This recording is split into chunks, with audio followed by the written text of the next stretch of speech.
साल था 1997 और तारीख 12 अप्रैल। मुंबई पुलिस कमिश्नर रहे राकेश मारिया के पास एक मुखबिर का फोन आया। उसने कहा, सर गुलशन कुमार का विकेट गिरने वाला है। आगे उसने बताया कि गुलशन कुमार रोज शिव मंदिर जाते हैं, वहीं पर उनका काम खत्म करने का प्लान नक्की हुआ है। राकेश मारिया ने मुखबिर से पूछा कि कौन विकेट लेने वाला है। उसने जवाब दिया, अबू सलीम के शूटर। इस खबर के बाद राकेश मारिया परेशान भी थे और हैरान भी। उन्होंने फौरन महेश भट्ट को फोन लगाया, पूछा कि क्या गुलशन कुमार हर दिन किसी मंदिर जाते हैं। महेश भट्ट का जवाब था हाँ। इस सूचना के करीब 5 महीने बाद 12 अगस्त 1997 को गुलशन कुमार की हत्या कर दी गई, ठीक उसी जगह जहां मुखबिर ने बताया था। याद करते करते जाएगी। अब सवाल उठना लाजमी है, जब पुलिस को इसकी पहले से सूचना थी, फिर भी गुलशन कुमार को क्यों नहीं बचाया जा सका?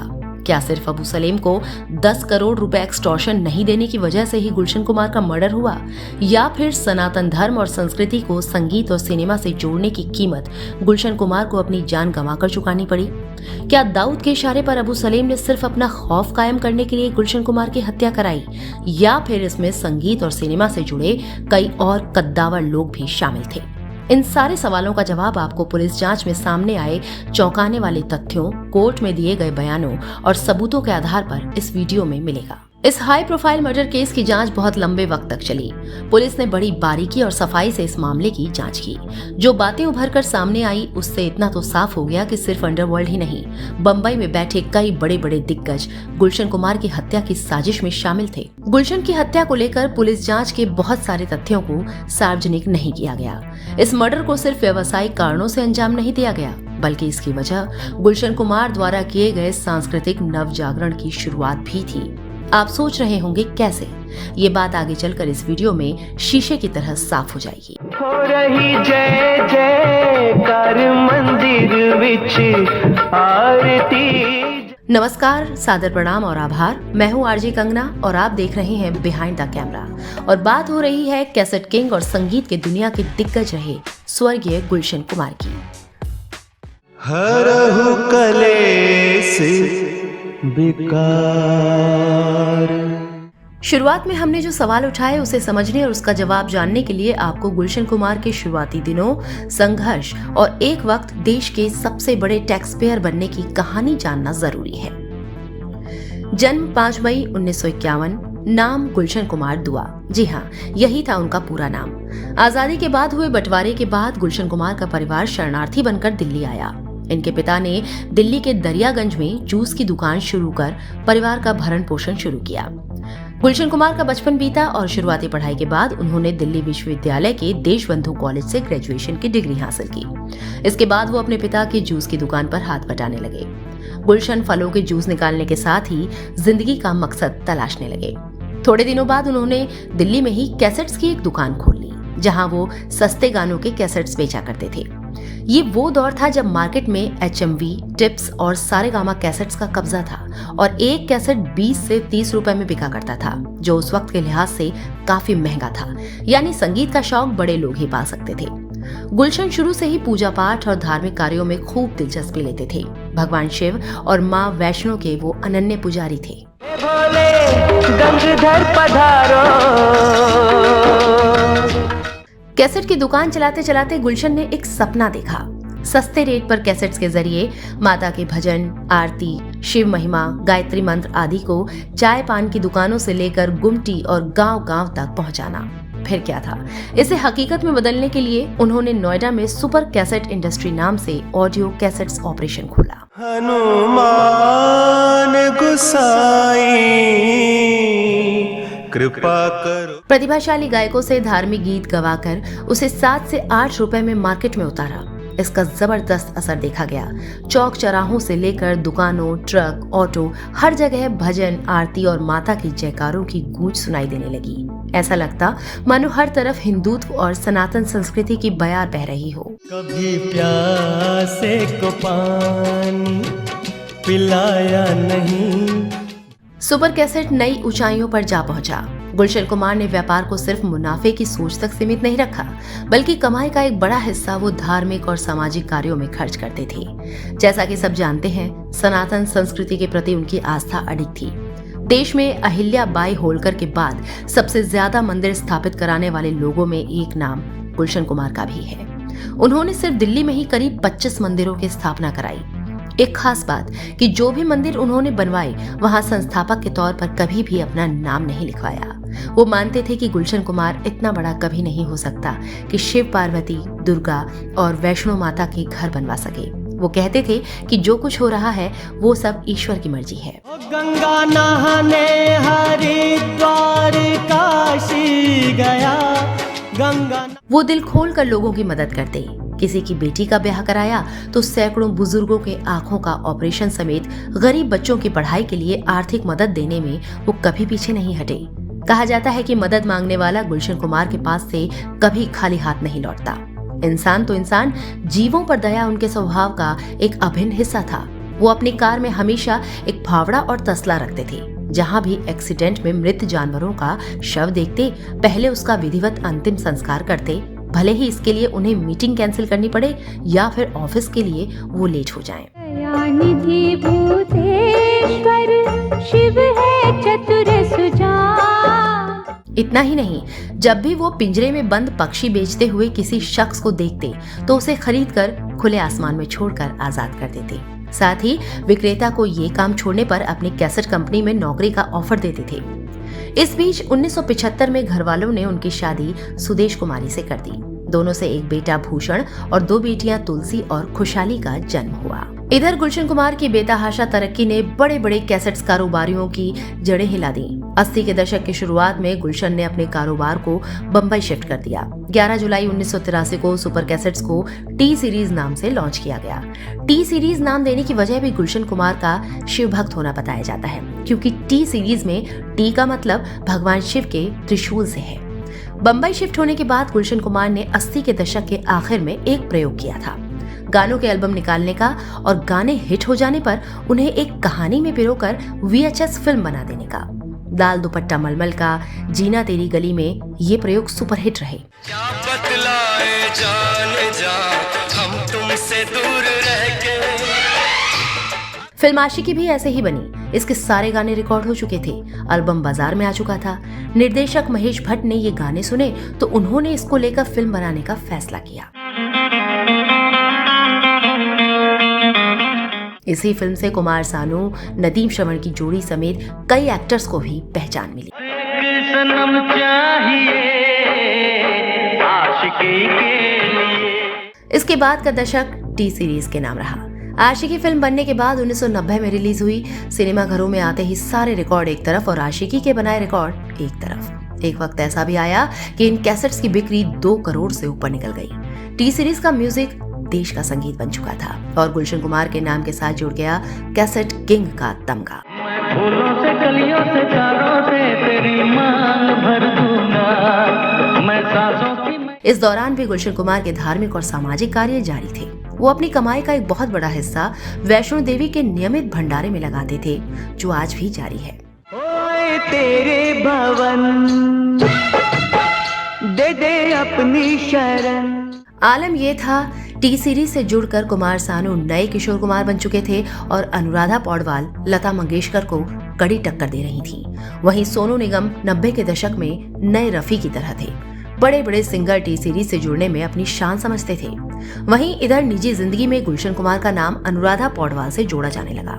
दबी जुबान में चर्चा होने लगी थी कि अनुराधा पौडवाल और गुलशन कुमार के बीच कुछ चल रहा है। इस पर दोनों ही तरफ से कोई सफाई नहीं पेश की गई, जिसके चलते कयास और तेज हो गए।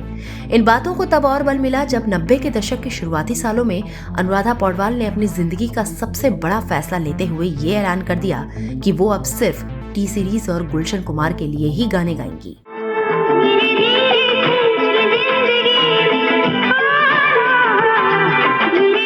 टी सीरीज के साथ अनुराधा पौडवाल के आने पर कंपनी की तरक्की का ग्राफ और तेजी से बढ़ने लगा। अनुराधा टी सीरीज के लिए भजन और आरती गाने लगी। आलम ये था कि टी सीरीज ब्रांड और उस पर लगी गुलशन कुमार और अनुराधा पौडवाल की तस्वीर लगे कैसेट्स हाथों हाथ बिक जाते थे। करके खुले।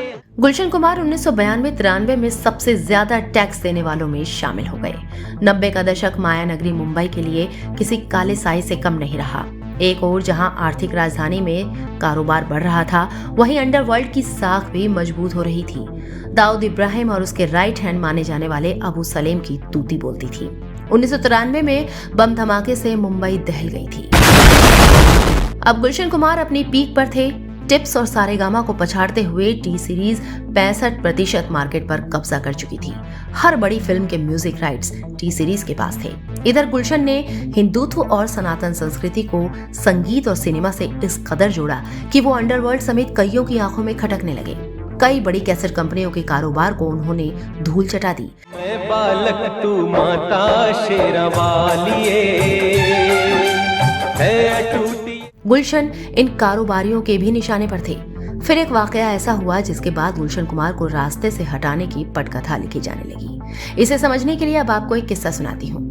पूरी कहानी की शुरुआत होती है 7 जून 1994 से। जावेद रियाज सिद्दीकी नाम के एक फिल्म प्रोड्यूसर हुआ करते थे। सिद्दीकी एक फिल्म बना रहे थे, नाम था तू विश मैं अमृत। इस फिल्म में अदाकारा थी अनीता अयूब, जो एक पाकिस्तानी एक्ट्रेस थी और कथित तौर पर उन्हें दाऊद इब्राहिम के कहने पर फिल्म में लिया गया था। लेकिन अनीता को साइन करने के कुछ दिनों बाद सिद्दीकी ने उन्हें हटाने का फैसला किया। ये बात दाऊद को नागवार गुजरी और सिद्दीकी की गोली मारकर हत्या कर दी गई। इस हत्या के बाद ही गुलशन कुमार को भी अंडरवर्ल्ड से कॉल आने शुरू हो गए थे, लेकिन उन्होंने इसे ज्यादा सीरियसली नहीं लिया और अंडरवर्ल्ड को एक्सटॉर्शन देने से मना कर दिया। यूपी के तत्कालीन मुख्यमंत्री कल्याण सिंह ने गुलशन कुमार की सुरक्षा के लिए एक बॉडीगार्ड भी मुहैया कराया था। इसके अलावा 1994 से 1997 के बीच कई फिल्म डायरेक्टर प्रोड्यूसर्स को धमकियां मिली। इनमें सुभाष घई और मोहरा फेम राजीव राय समेत कई लोगों के नाम शामिल हैं। फिर आया साल 1997। उस साल नदीम श्रवण जोड़ी फेम नदीम सैफी ने एक एल्बम लॉन्च की। एल्बम का नाम था हाय अजनबी। इस एल्बम के कुछ गानों को नदीम ने खुद गाया था। नदीम चाहता था कि टी सीरीज इस एल्बम के राइट्स खरीद के इसे प्रमोट करे, लेकिन गुलशन कुमार इस बात के लिए तैयार नहीं हुए। मिली थी कॉलेज में, अब भी मुझे याद है। गुलशन कुमार के भाई किशन कुमार के अदालत में दिए बयान के अनुसार गुलशन ने नदीम से कहा कि उनकी आवाज अच्छी नहीं है, लेकिन कुछ शर्तों के साथ टी सीरीज ने राइट्स खरीद लिए। प्रमोशन के लिए एक वीडियो भी बनाया, लेकिन एल्बम फ्लॉप साबित हुई। नदीम ने इसका दोष गुलशन कुमार को दिया। उसे लगता था कि ठीक से पब्लिसिटी ना होने के चलते फिल्म फ्लॉप हुई और उसका सिंगर बनने का सपना चकनाचूर हुआ। अदालत में किशन कुमार ने बताया कि एक मुलाकात के दौरान नदीम ने गुलशन को देख लेने की धमकी भी दी थी। गुलशन कुमार की कंपनी टी सीरीज ने नदीम श्रवण की जोड़ी को म्यूजिक इंडस्ट्री में खड़ा किया था। सारी हिट फिल्मों में इसी जोड़ी को गुलशन ने मौका दिया था, जिसमें साजन, आशिकी, राजा हिंदुस्तानी और परदेश समेत तमाम दूसरे गाने शामिल थे। इधर नदीम को कामयाबी का ऐसा चस्का लग चुका था कि अब वो किसी भी कीमत पर गुलशन कुमार से अपनी मनमर्जी कराना चाहता था। गुलशन कुमार पर दबाव बनाने के लिए उसने अंडरवर्ल्ड का सहारा लेने का विचार बनाया। अब बात उस वाकये की जिससे हमने इस स्टोरी की शुरुआत की थी। गुलशन कुमार के मर्डर से 5 महीने पहले मुंबई पुलिस कमिश्नर रहे राकेश मारिया को एक मुखबिर ने खबर दी कि गुलशन कुमार का विकेट गिरने वाला है। इसके बाद उन्होंने महेश भट्ट से पूछा कि क्या वाकई गुलशन कुमार रोजाना किसी मंदिर जाते हैं। महेश भट्ट ने जब इस बात को कंफर्म किया तो राकेश मारिया ने तत्काल इसकी जानकारी मुंबई क्राइम ब्रांच को दी। इस फोन कॉल के ठीक बाद गुलशन कुमार की सिक्योरिटी बढ़ा दी गई। इसके बाद गुलशन कुमार से रिक्वेस्ट की गई कि वो कुछ दिनों के लिए सुबह मंदिर जाना छोड़ दें, लेकिन वो नहीं माने। लेखक बने हुसैन जैदी ने अपनी किताब my name is Abu Salem में लिखा है कि 5 अगस्त 1997 को गुलशन कुमार के पास एक कॉल आया। दूसरी तरफ अंडरवर्ल्ड डॉन अबू सलेम की आवाज थी। उसने कहा, वैष्णो देवी में रोज लंगर खिलाते हो, कुछ हमें भी खिलाओ। इसके बाद सलेम ने 10 खोखे यानी 10 करोड़ की मांग की। गुलशन कुमार ने अबू सलेम को जवाब दिया कि 10 करोड़ में तो मैं वैष्णो देवी में भंडारा करवा दूंगा। इसी बातचीत में सलेम ने पूछा कि तुमने नदीम की एल्बम को सही से प्रमोट क्यों नहीं किया। तब गुलशन कुमार ने जवाब दिया कि नदीम की आवाज अच्छी नहीं है, इसलिए एल्बम फ्लॉप हुई। खैर, इसके बाद भी अंडरवर्ल्ड से लगातार फोन आते रहे, लेकिन गुलशन कुमार नहीं डरे। यहाँ आपको बताते चले कि इस धमकी से ठीक पहले फिल्म निर्देशक राजीव राय पर अंडरवर्ल्ड के शूटरों ने जानलेवा हमला किया था, जबकि सुभाष घई को मारने आए शूटर्स को मुंबई क्राइम ब्रांच ने पहले ही दबोच लिया था। गुलशन कुमार को मिल रही धमकी के बीच इंडियन एक्सप्रेस के एक रिपोर्टर ने अबू सलेम से फोन पर बात की थी। रिपोर्टर ने सलेम से पूछा क्या तुम्हारी धमकियां सिर्फ कोरी हैं? सलेम ने जवाब दिया, सिर्फ 1 हफ्ता और इंतजार करो। वो हफ्ता आया 12 अगस्त 1997 को। मंगलवार का दिन था। गुलशन कुमार का गार्ड भी उनके साथ नहीं था। तबीयत खराब होने के चलते वो घर पर ही रुक गया था। लोखंडवाला कॉम्प्लेक्स में गुलशन कुमार का बंगला था। 42 साल के गुलशन कुमार पूजा की थाली लेकर अपने घर से निकलते हैं। घड़ी 10:10 बता रही थी जब सफेद कुर्ता और सफेद सैंडल पहने गुलशन कुमार अपनी मरून रंग की मारुति एस्ट्रीम से उतरे। सामने शिव मंदिर था। जीतनगर में स्थित भगवान शिव पार्वती के इस मंदिर को महंगे टाइल्स लगवाकर गुलशन कुमार ने इसे बेहद आकर्षक बनवाया था। रोजाना सुबह शाम वो इसी मंदिर में दर्शन करने आते थे। रूटीन फिक्स था और इस रूटीन पर नजर थी 3 लोगों की, जो उस दिन ताक लगाए गुलशन कुमार के इंतजार में खड़े थे।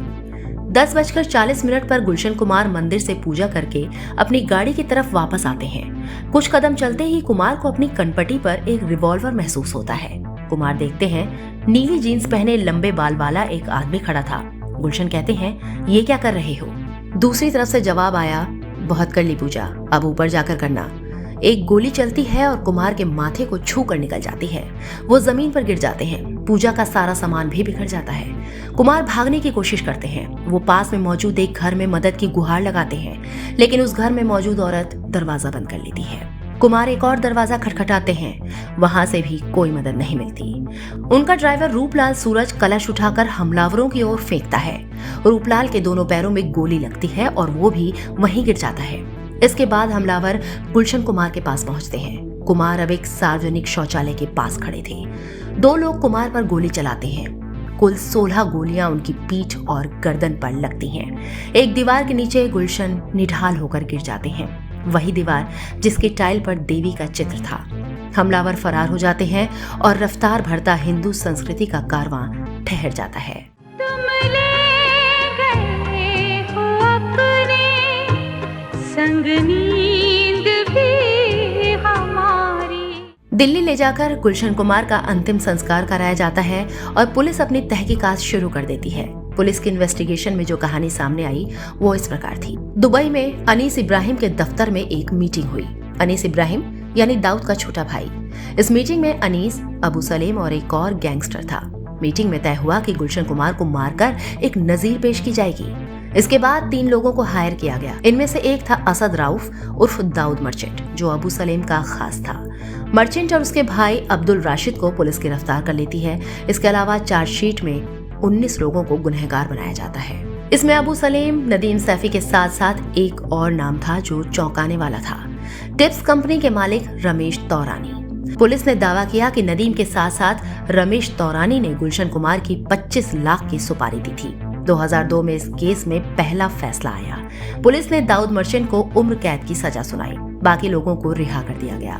पुलिस रमेश तौरानी के खिलाफ सबूत पेश नहीं कर पाई, इसलिए अदालत ने उन्हें बेगुनाह माना। नदीम सैफी तब तक मुंबई छोड़कर लंदन चला गया था। सरकार की तरफ से उसके प्रत्यर्पण की तमाम कोशिशें की गईं, लेकिन मुमकिन नहीं हो सका। बाद में नदीम ने ब्रिटिश नागरिकता ले ली और कभी भारत नहीं लौटा। जहां तक अबू सलेम की बात है, उसे 2005 में पुर्तगाल से भारत लाया गया, लेकिन उस पर कभी गुलशन कुमार हत्या का केस नहीं चला।